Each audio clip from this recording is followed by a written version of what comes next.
Before we get started, I just want to say one thing. Congratulations to Charles Krantz on 39 great years.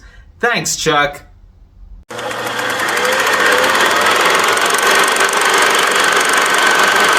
The Life of Chuck is directed by Mike Flanagan as well as written by him and is based on the short story of the same name by Stephen King. Now, Mike Flanagan is a name who I think is very synonymous with a lot of people, specifically when it comes to horror movies and shows like The Haunting of Hill House, Bly Manor, Midnight Mass, Dr. Sleep, Gerald's Game. And this is a bit of an interesting detour because this is not a horror movie. This essentially tells the story of Charles Chuck Krantz, played by Tom Hiddleston, and you're essentially seeing his life story play out during this movie's proceedings. You're seeing the highs and lows of Chuck's life, the different experiences that he has, the different people that he meets along the way, and essentially creating this, narrative around exactly who this man is and everything that he has been through. Now, that is the paraphrased IMDb plot synopsis that you're going to find online as well. And the reason for that is because I don't really want to give you too much more about what's going on in this movie, because I want you guys to have a fairly spoiler-free experience,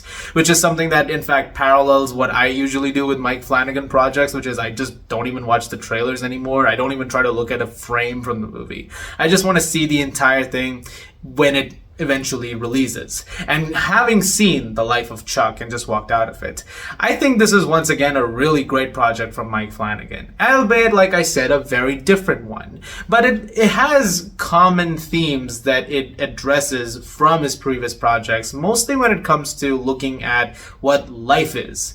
There is something about his handling of the experiences that we have and the things that we encounter that even when you're looking at some very scary or very disturbing moments with his shows or movies, that's something that comes through also in spades, which is to sort of look at the beauty behind the madness. Things that make it all worth it, even when it looks like everything is turning to total shit. And the fact that Flanagan is able to play that as well as he does with a lot of his projects is what makes them, I think, incredibly endearing. It's those aspects that people talk about more and more as time goes by, and it's also something that is, again, juxtaposed with those more memorable horror moments that are thrown in there.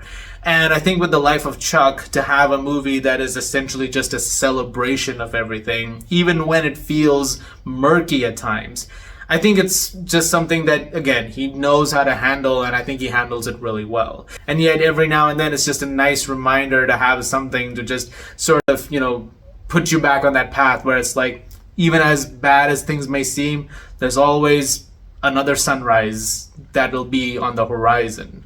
And I think the way that Flanagan tells that story over here is incredibly wonderful. And it's got some great performances as well. Tom Hiddleston in this movie is really, really good as Chuck. There's a few sequences with him in particular where I just really love what he was doing with the character. There's one very extended sequence which you've seen hints of involving him dancing.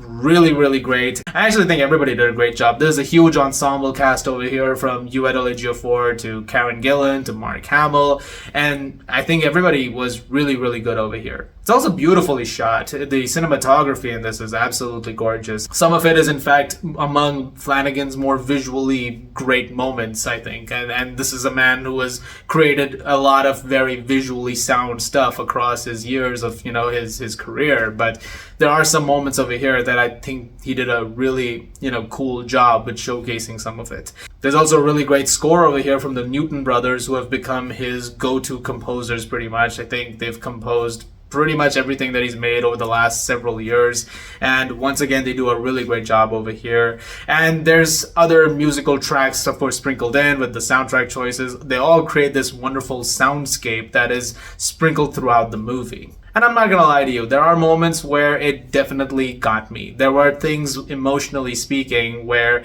a breakthrough happened or something was brought up, and there was definitely a tear left in my eye. I'm not gonna lie to you.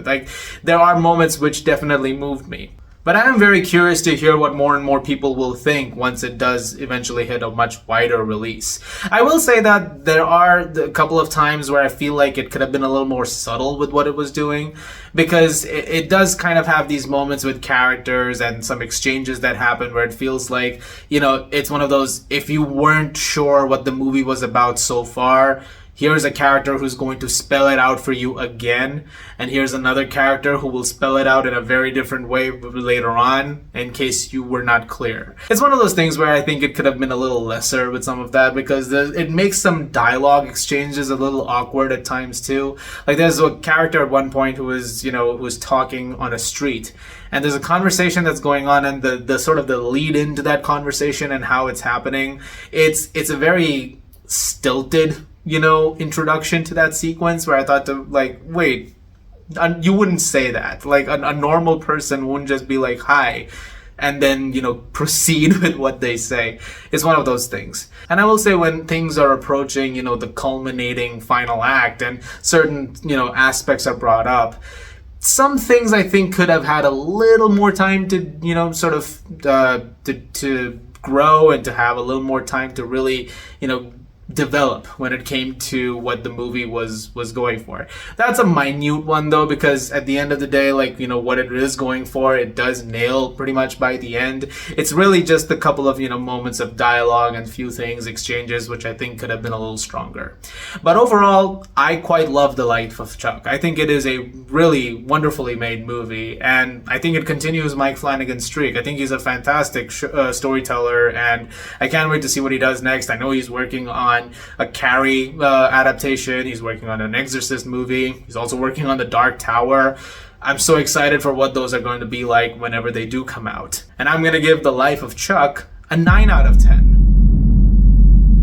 So let me know what you guys think of The Life of Chuck when it does eventually hit theaters near you, if it already has, and if you've seen it. Let me know what you guys think about it accordingly.